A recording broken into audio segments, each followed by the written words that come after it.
And we got permission to hunt, and we recovered over 100 regimental buttons in that area. You can get these maps any place. We had a computer specialist, though, using a Photoshop, overlay this 1777 map over aerial photography. Some of the other interesting things that you will see here is that the river has changed course. In 1777, the river in blue was way over to the right. So then you're going to find today much of what was the river is farmland and totally legal to hunt. Numerous times I've found in people's junk boxes some major items. This is an item right here. This was a Louisiana tongue and belt seal, Civil War. More importantly, a Confederate belt plate. A person recovered. He only had one half of it. Came into my shop, and I asked him what he thought it was, and he said he thought it was a piece of furniture hardware. Well, it was a $7,000 Civil War belt plate. And I said he needed the other half. He went back, he recovered the other half of the plate, and found an additional plate. It was a great recovery. You can't have enough reference books. One of my favorites is Collector's Encyclopedia of the American Revolution. I mean, this little axe right here that I'm holding is a $400 axe, listed in the book. One of my favorites here, of course, is my belt axe, right here.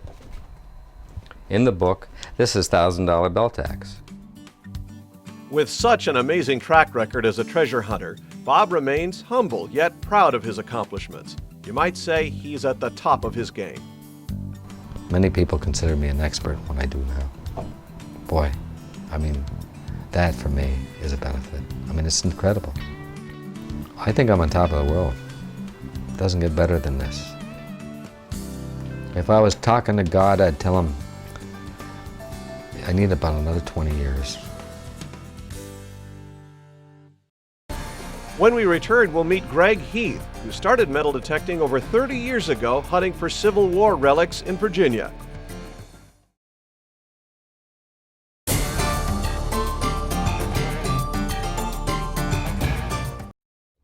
Welcome back to Treasure Hunting America. With a passion for Civil War history, Greg Heath began looking for artifacts over 30 years ago. His favorite places to hunt are farmers' fields that were once battlefields of the blue and the gray. I grew up in Northern Virginia, in Fairfax County. I moved to Orange County in 1975. Orange County was this Battle of the Wilderness, Battle of Mine Run, numerous winter Confederate camps in that area. I've always been fascinated with the Civil War and the Civil War period. In school, I wouldn't do my homework, but I'd do an extra credit report on the Civil War to bring my grades up.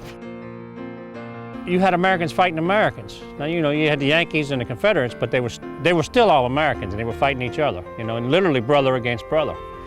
And it's just, to me, just a fascinating period of history. It's just fun.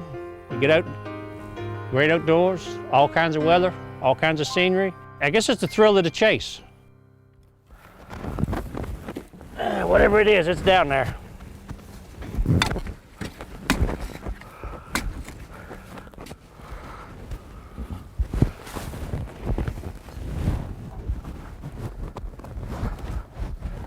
Yeah, it's probably a bullet. There it is. That was deep. That was a foot in the ground. It was just a whisper of sound to start with, and it wouldn't lock on the signal. It was jumping up and down on the meter. Well, once you get, that bullet was a good 12 inches in the ground. If we hadn't had all that rain last week, this thing would never dig one that deep. This moist ground kind of helps the signal. Dry. Lee's army retreated through here, and they were in a pretty good hurry when they came through, and the Yankees came down behind them and they were trying to hop ahead of them to cut them off, which they ended up doing. A whole lot of them came through after the surrender, and they were together then, because we'll be finding northern items and southern items right alongside of them. One of Greg's favorite Civil War relics is very special because it revealed a secret he wasn't expecting. I found a locket ring in a Yankee camp in Fredericksburg. It's probably the most fascinating item I ever found. It's a gold-plated man's ring, has a little door on the front of it, and behind the door was a piece of beveled glass. And at the time I dug it, you really couldn't see anything behind the glass. Probably a week or so later, I was cleaning it with a wet Q-tip, and the water seeped in behind the glass, and it was just like a ghost just appearing. Just oh man, it gives me chills to even think about it. It's just to hold it in your hand and feel the emotions from that ring. A soldier lost it. It's a picture of his mother or his wife, girlfriend, whatever. It's just the most fascinating relic I've ever found. Over the years, Greg has learned a very valuable lesson in treasure hunting. In a place like this one, that's been hunted hard, you need to go slow. And if you think you're walking slow, go slower. It's real easy to pass over something. If you were looking for relics in this field, if you can envision painting this field with a 6-inch roller, and you got to roll that roller over top of a relic to find it. I'll be doing this for as long as I'm able. I know some relic hunters in their 60s and 70s, and they're still relic hunting. They're moving slow, but they're still relic hunting. Hopefully my grandchildren will take an interest in it, and when Grandpa gets too old to bend down and dig it up, they'll dig it for me. Whatever it is small. Thanks for joining us for this episode of Treasure Hunting America. Be with us next time as we explore more stories of everyday treasure hunters all across the country. Until next time, I'm Mark Hendricks. Happy hunting!